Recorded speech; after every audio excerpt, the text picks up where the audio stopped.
বুধবার আগরতলা এমবিবি বিমানবন্দরের যাত্রী পরিষেবার সাথে যুক্ত প্রিপেড অটো এবং ট্যাক্সি চালকদের ইউনিফর্ম প্রদান করা হয়। বিমানবন্দরের টার্মিনাল ভবনে আয়োজিত এই অনুষ্ঠানে প্রধান অতিথি হিসেবে উপস্থিত ছিলেন পরিবহন মন্ত্রী সুশান্ত চৌধুরী। বিশেষ অতিথি হিসেবে উপস্থিত ছিলেন রাজ্য পুলিশের ডিজিপি ইন্টেলিজেন্স অনুরাগ, পরিবহন দপ্তরের সচিব CK জামাতিয়া সহ অন্যান্যরা।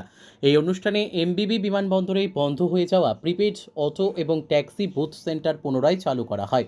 অনুষ্ঠানে বক্তব্য রাখতে গিয়ে পরিবহন মন্ত্রী সুশান্ত চৌধুরী বলেন, এই বিমানবন্দর দিয়ে প্রতিদিন প্রায় 4,000 যাত্রী রাজ্যে আসেন এবং রাজ্য থেকে বহির্রাজ্যে যান। রাজ্যের মান সম্মান এবং গর্ব অনেকাংশে নির্ভর করছে বিমানবন্দরের যাত্রী পরিষেবার সাথে যুক্ত অটো এবং ট্যাক্সি চালকদের ওপর। বহির্রাজ্য থেকে রাজ্যে আসা যাত্রীদের সাথে কোনো মতেই নেতিবাচক ব্যবহার করা যাবে না। একটা সময়ে বহির্রাজ্যের যাত্রীদের টানা হেঁচড়া করা হতো, তাদের সাথে অভব্য আচরণ করা হতো। তিনি জানান, বিমান যাত্রীদের সুরক্ষা এবং সুন্দর পরিষেবা প্রদানের লক্ষ্যেই প্রিপেড অটো সেন্টার পুনরায় খোলা হয়েছে। পাশাপাশি চালকদের আত্মমর্যাদা রক্ষার প্রশ্নেই ইউনিফর্ম প্রদান করা হয়েছে। Bureau report, news daily Bharat. এবং নর্থ ইস্টের মধ্যে আপনি এই ধরনের এয়ারপোর্ট আর পাবেন না, এত সুন্দর এয়ারপোর্ট। কিন্তু যখন তারা এয়ারপোর্টের ভেতরে আসে, যে পজিটিভ মেন্টালিটি তাদের মধ্যে, পজিটিভ চিন্তাধারা রাজ্য সম্পর্কে হয় বা হতো, এয়ারপোর্ট থেকে বের হওয়ার পর তাদের ধারণাটা সম্পূর্ণ নেতিবাচক হয়ে যেত, নেগেটিভ হয়ে যেত। কেন? টানা হেঁচড়া করা, সঠিকভাবে সার্ভিস প্রদান না করা। এবং আমার অটোতে আসার জন্য, আমার অটোতে প্যাসেঞ্জারটাকে আনার জন্য অনেক সময় আমরা মিডিয়ার মধ্যে, সোশ্যাল মিডিয়ার মধ্যে, খবরের কাগজের মধ্যে দেখেছি যে তাদের সঙ্গে নেতিবাচক ব্যবহার বাইরের যাত্রীদের সঙ্গে হয়েছে। আমি আপনাদের প্রত্যেককে ধন্যবাদ জানাবো যে আপনাদের সঙ্গে কথা বলার পর যে একটা অসুবিধা, সমস্যার সম্মুখীন আমাদের প্যাসেঞ্জারদেরকে হতে হতো, সেটাকে সুরাহা করার জন্য আমাদের প্রস্তাব অনুযায়ী আপনারা সাহায্যের হাত বাড়িয়ে দিয়েছেন। এবং পরিবহন দপ্তর আপনাদের সঙ্গে ধারাবাহিকভাবে মিটিং করে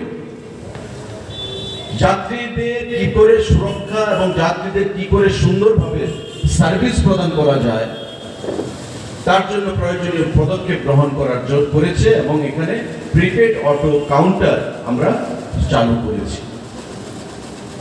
এখানে অনেকেই আছেন যারা সেই মিটিংয়ে ছিলেন, দফায় দফায় মিটিংয়ে হয়েছে। আবার অনেকে নতুন এসেছেন, তার গাড়ি নিয়ে এখানে নতুন রেজিস্ট্রেশন হয়েছে। এবং আমরা সেদিনই বলেছিলাম যে আপনাদের যে সেলফ রেসপেক্ট, সেলফ ডিগনিটি, সেটা হচ্ছে সবচেয়ে বড় ব্যাপার। আমি গাড়ির পরিবহন ব্যবস্থার সঙ্গে যুক্ত, আমার সেলফ রেসপেক্ট থাকবে না, আমার ডিগনিটি থাকবে না, সেটা হতে পারে না। আপনার এই ইউনিফর্ম দেওয়ার উদ্দেশ্য হচ্ছে যে আপনার একটা সেলফ রেসপেক্ট। এখানে আমার পূর্ববর্তী বক্তা ডাইরেক্টর জেনারেল অফ পুলিশ অনুরাগজি যেটা বলে গেছেন, ডিজি ইন্টেলিজেন্স, যে সেলফ রেসপেক্ট, ওনার একটা ইউনিফর্ম রয়েছে। ইউনিফর্মটা কি? পুলিশের ইউনিফর্ম। এই পুলিশের ইউনিফর্মটা যখন শরীরে আমরা পরি বা পুলিশ বন্ধুরা পরেন, তার মধ্যে একটা রেসপেক্ট, সেলফ ডিগনিটি আসে। ঠিক তেমনি আপনাদের পেশার সঙ্গে আপনি যুক্ত রয়েছেন, গাড়ির পেশার সঙ্গে। এই পেশার সঙ্গে যুক্ত হয়ে আপনার মধ্যে যখন একটা ইউনিফর্ম আসবে, আপনারও একটা সেলফ রেসপেক্ট আসবে যে আমিও একটা নোবেল কাজে আমিও যুক্ত রয়েছি, আমি মানুষকে পরিবহন ব্যবস্থা সেখানে প্রদান করছি। ইউনিফর্ম দেওয়ার উদ্দেশ্য হচ্ছে এটাই।